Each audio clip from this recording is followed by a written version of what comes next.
What we meeting started here. Call the meeting to order. Brad, would you call the roll call, please? Ken Dornick. I guess I'm here. Doug Fry. Here. John Schmalberg. Here. Bill Poling. Here. Will Rethel. Here. Okay, thank you. One of the primary reasons for having the meeting tonight was to review the LED light proposal that HNTB made to us at our last meeting. And I understand from the last meeting we talked about that there was a time urgency involved in that because of INDOT and what we wanted to do with that. Darren, can you give us I think we all got your emails, although what you brought us tonight was a little more easily readable. The light. I guess I'll try to go through it again a little bit, kind of clear up some things that maybe I didn't cover last time. Basically, what we're talking about changing out is the method of lighting. The fixture, for all practical purposes, from the road will look the same. It's the same light pole. It's basically the same fixture head. The exception is instead of using a metal halide lighting bulb, it will use LED, which is the newest technology as far as lighting. The advantages of LED over metal halide is that it's the green, or it's the environmental friendly one. Basically, it uses, in the case of what will be here, the metal halide lights have wattage of about 294 watts per fixture, where the LED will be about 150. So it's roughly half the wattage. So that's where you get the real cost savings is in, and long term is in, and you do a lot less energy. It is new technology, but there is. So the manufacturers are recognizing that there's always with new technology there's concern about liability or about longevity and how well it will work in the future without any proven record. They're offering a 5-year warranty, and on this day and age, a 5-year warranty on this type of product is pretty.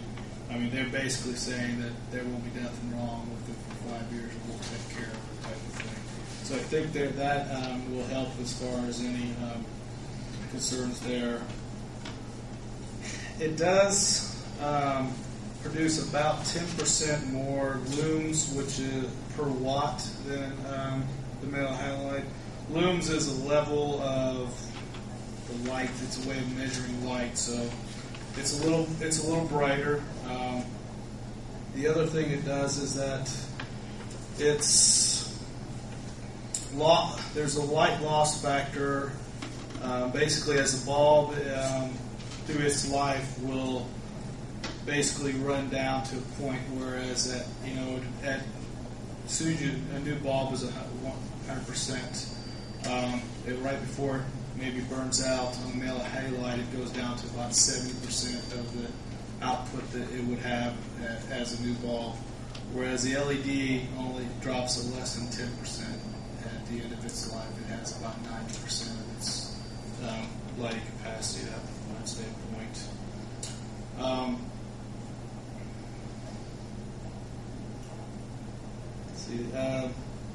Obviously the disadvantage of LED over metal halide, there is an additional capital cost. That runs roughly $575 per fixture. I believe we have 36 fixtures on Lincoln Street, so you can do the rough math there.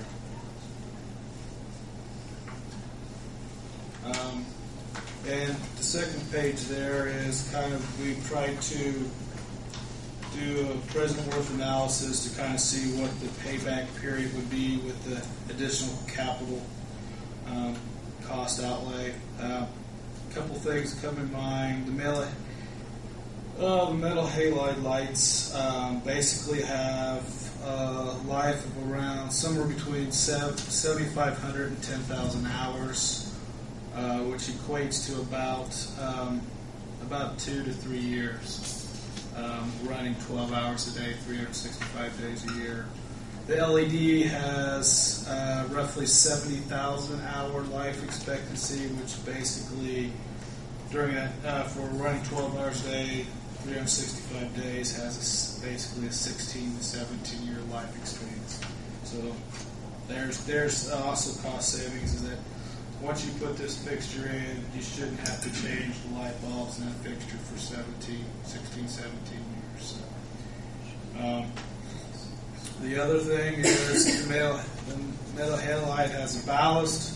Those usually they have a life expectancy of around 14 years. So if you're looking at this 16 to 17 year life cycle, you would have to replace the ballast once during that time frame. I think we show that in year 14 on that spreadsheet there. What we try to do also is to estimate how much the maintenance costs be. That being, you're obviously going to have to rent an aerial truck or a bucket truck. You're going to have an electrician up there to make the change. We kind of estimated that. We're figuring it's a 2-man job. Would take about an hour of their time, and then you got the cost of the bulb is, I believe it's around $80. No, I'm sorry, $30, $29. And then you also have the cost of renting a truck. We tried to estimate that. Again, we're estimating about anywhere from up to 2 hours per fixture, or you may be able to get a little less than that, but that's what we kind of used as an estimate to come up with the operating cost associated with that. We also inputted the utility rates. We used 8 cents per kilowatt hour, which is pretty much a standard around here.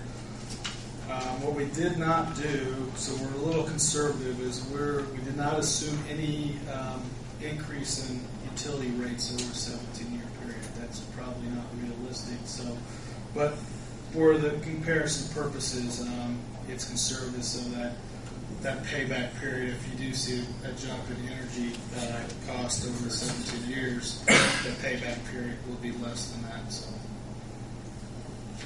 for argument purposes, it simplified things and to try to make that guess of what that is. That's if it's 3% a year, or 5% a year.